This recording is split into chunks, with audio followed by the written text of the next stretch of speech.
Happy new year! সবাইকে জানাচ্ছি নতুন বছরের অনেক অনেক শুভেচ্ছা অভিনন্দন। নতুন বছর সবার ভালো কাটুক, সবাই ভালো থাকবেন, সুস্থ থাকবেন। ছোটো ছোটো ছেলেমেয়েরা, আমার প্রিয় ছাত্রছাত্রীরা, ভালো করে পড়াশুনো করো, সুস্থ থাকো। ঠাকুরমা স্বামীজির আশীর্বাদ তোমাদের উপর বর্ষিত হোক। দেওঘর রামকৃষ্ণ মিশন বিদ্যাপীঠে ষষ্ঠ শ্রেণীর ভর্তি পরীক্ষার ফল প্রকাশ হয়েছে। সেই ফলটা নিয়ে আজকে আলোচনা করব তোমাদের সাথে। দুটো লিস্ট প্রকাশিত হয়েছে, ইন্টারভিউ রয়েছে তোমাদের সামনেই। প্রথম যে লিস্টটা, সেখানে যাদের নাম উঠেছে তোমরা হয়তো অলরেডি অনেকে জেনে গেছো, বা যারা জানো না দেখে নাও। ইন্টারভিউ ডেট কিন্তু তোমাদের 7/1/2026। প্রথম যে লিস্টটা দেখা যাচ্ছে 7/1/2026 ইন্টারভিউ লিস্ট। যখন তোমরা দেখবে রোল নাম্বার, নাম, বাবার নাম বা অভিভাবক যিনি আছেন তার নাম, ইন্টারভিউ ডেটটা কিন্তু দেখে নেবে, ঠিক আছে? আর লিস্টে যাওয়ার আগে দেখো প্রথমেই লেখা আছে ইন্টারভিউ হবে 7 তারিখ, 11 তারিখ, 14 তারিখ জানুয়ারি মাসে। কোথায় হবে? দেওঘরে হবে, ঠিক আছে? প্রথম যে লিস্টটা প্রকাশিত হয়েছে। যারা যারা সফল হয়েছে তোমাদের প্রত্যেককে জানাচ্ছি আন্তরিক শুভেচ্ছা অভিনন্দন। নরেন্দ্রজ্যোতি টিউটোরিয়ালের যে সমস্ত ছাত্ররা সফল হয়েছে, অনেক অনেক শুভেচ্ছা রইল। ভালো করে ইন্টারভিউ দিতে হবে, ভালো করে ইন্টারভিউটা কিন্তু দিতে হবে। আর ইন্টারভিউ সংক্রান্ত কোনো সমস্যা হলে অবশ্যই কিন্তু হোয়াটসঅ্যাপ করবে। তোমাদের যে নরেন্দ্রজ্যোতি টিউটোরিয়াল অফিসিয়াল হোয়াটসঅ্যাপ নাম্বার তোমরা জানো, সেখানে হোয়াটসঅ্যাপ করবে ইন্টারভিউতে কেমন প্রশ্ন হতে পারে বা ইন্টারভিউ কেমন দেবে। এর আগেও অনেক ভিডিওতে বলেছি, নরেন্দ্রজ্যোতি টিউটোরিয়ালে তোমরা পারলে দেখে নিও। আর যদি তবুও কোনো অসুবিধা হয় জানাবে। এই হচ্ছে দ্বিতীয় লিস্ট। প্রথম লিস্টটা কিন্তু প্রথম পেজটা বললাম, দ্বিতীয় পেজ এটা। দ্বিতীয় লিস্টটা পরে আসছি। দ্বিতীয় পেজ এটা, 4টে পেজ। প্রথম লিস্টে 4টে পেজ।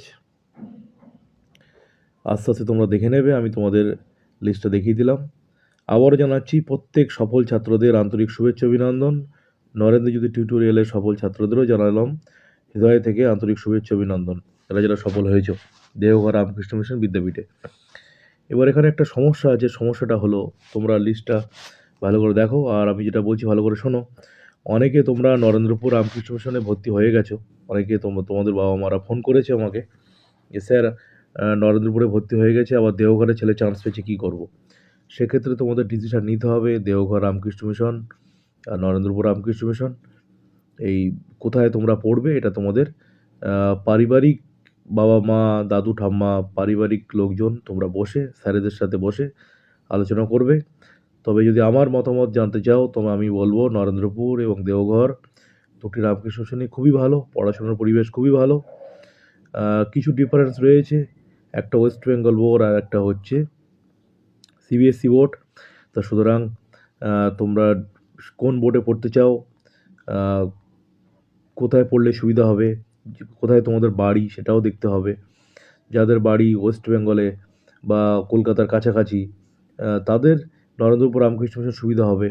আর যাদের বাড়ি কলকাতার কাছাকাছি নয়, দেওঘর রামকৃষ্ণ মিশনের কাছাকাছি রয়েছে, বা যাতায়াতের সুবিধা রয়েছে, তাদের জন্য দেওঘর ঠিক আছে। এইগুলো একটু ভাবতে হবে। এটা সিবিএসসি বোর্ড, ওটা নরেন্দ্রপুর হচ্ছে ওয়েস্ট বেঙ্গল বোর্ড, এই একটা ব্যাপার রয়েছে। আর একটা ব্যাপার রয়েছে যে এতগুলো টাকারও ব্যাপার রয়েছে। হ্যাঁ, নরেন্দ্রপুরের ভর্তি হয়ে গেছে অনেক টাকা পয়সা, সেটা হয়তো আর ফেরত পাওয়া যাবে না, নন রিফান্ডেবল। আবার দেওঘরে ভর্তির ব্যাপার রয়েছে। অনেকের সমস্যা নাই থাকতে পারে টাকা পয়সার, কিন্তু অনেকের তো সমস্যা থাকে, সেই জন্য কথাটা বললাম। তো এইগুলো ভাবনা চিন্তার ব্যাপার আছে, এগুলো নিয়ে ডিসিশন নিতে হবে। তবে নরেন্দ্রপুর এবং দেওঘর দুটোই ভালো। দুটো জায়গাতেই পড়াশুনো করলে তোমাদের ভালোই হবে, কোনো অসুবিধা নেই। ডিসিশন তোমরা নেবে, তারপরেও যদি কোনো অসুবিধা হয় ভাবনা চিন্তা করতে, তখনই বললাম বাড়ির কাছাকাছি কিনা, মানে দেখতে যেতে সুবিধা অসুবিধার ব্যাপারগুলো দেখতে হবে, ঠিক আছে? তারপরে ভবিষ্যতের কথা ভাবতে হবে, হায়ার এডুকেশনের কথা ভাবতে হবে। এসব ভেবে তোমরা ডিসিশন নিও। যদি আমার কোনো সহযোগিতা লাগে হোয়াটসঅ্যাপ করো। এই হলো প্রথম লিস্ট। দেওঘর রামকৃষ্ণ মিশন বিদ্যাপীঠে ষষ্ঠ শ্রেণীর ভর্তি পরীক্ষায় সফল ছাত্রদের নতুন বছরের আন্তরিক শুভেচ্ছা অভিনন্দন। প্রত্যেক দর্শক নরেন্দ্রজ্যোতি টিউটোরিয়ালের যারা তোমরা দেখো নিয়মিত ক্লাস, নিয়মিত ভিডিও, প্রত্যেককে জানাচ্ছি আন্তরিক শুভেচ্ছা অভিনন্দন। সবার পরিবারে ঠাকুরমা স্বামীজির আশীর্বাদ বর্ষিত হোক, সবাই ভালো থাকবেন, সুস্থ থাকবেন। এই হচ্ছে দেওঘর রামকৃষ্ণ মিশনের ইন্টারভিউর প্রথম লিস্ট। এবার আসছি দ্বিতীয় লিস্ট। দ্বিতীয় যে লিস্টটা প্রকাশিত হয়েছে সেই লিস্টটা কিন্তু তার মধ্যে কিছুজন ছেলেদের নাম রয়েছে, সেটাও তোমরা দেখে নাও। দ্বিতীয় লিস্টে কাদের কাদের নাম উঠেছে, তাতে তোমাদের বুঝতে সুবিধা হবে। এই হচ্ছে দ্বিতীয় লিস্ট, দেওঘর রামকৃষ্ণ মিশন বিদ্যাপীঠে রিমোট এরিয়া। এই যে রিমোট সেন্টার থেকে যারা যারা তোমরা পরীক্ষা দিয়েছিলে তোমাদের নামের লিস্ট।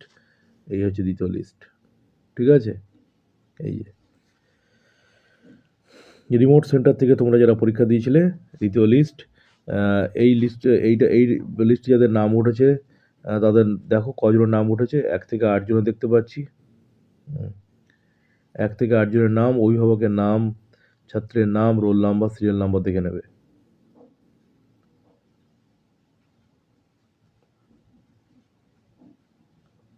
ঠিক আছে। Admission must be taken on or before 21 January 2026 Wednesday. দেখে নে ভালো করে। এই হচ্ছে ব্যাপার। আমি তো বলে দিলাম, রেজাল্টটা দেখিয়ে দিলাম, ডিটেলসে আর বেশি বললাম না। তোমরা এই সাইটে গিয়ে বা মিশনের সাথে যে ফোন নাম্বার রয়েছে, মিশনের টেলিফোন নাম্বার 87970666 অর্থাৎ 66678, আর একটা রয়েছে 9471395502, আর একটা রয়েছে 9471395503। এই নাম্বারগুলোতে যোগাযোগ করা যেতে পারে। মিশনের সাথে মেল আইডি রয়েছে, ঠিক আছে, rkmvidyapit@gmail.com। এইভাবে তোমরা দেওঘরের সাথে যোগাযোগ করতে পারো যদি কোনো রকম অসুবিধা হয়। আর যেটা বললাম, অনেকে তোমরা নরেন্দ্রপুরে ভর্তি হয়ে গেছো, দেওঘরে নাম উঠেছে, তোমাদের ক্ষেত্রে একটু ডিসিশন নিতে হবে। নরেন্দ্রপুর বা অন্য কোথাও হয়তো ভর্তি হয়েছো। এই দুটো লিস্ট বেরিয়েছে, দেখিয়ে দিলাম। আবার প্রত্যেককে অনেক অনেক শুভেচ্ছা অভিনন্দন জানিয়ে আজকের এই ভিডিও শেষ করলাম। সবাই ভালো থেকো। নতুন বছরে অনেক অনেক অভিনন্দন রইল সবাইকে আবার।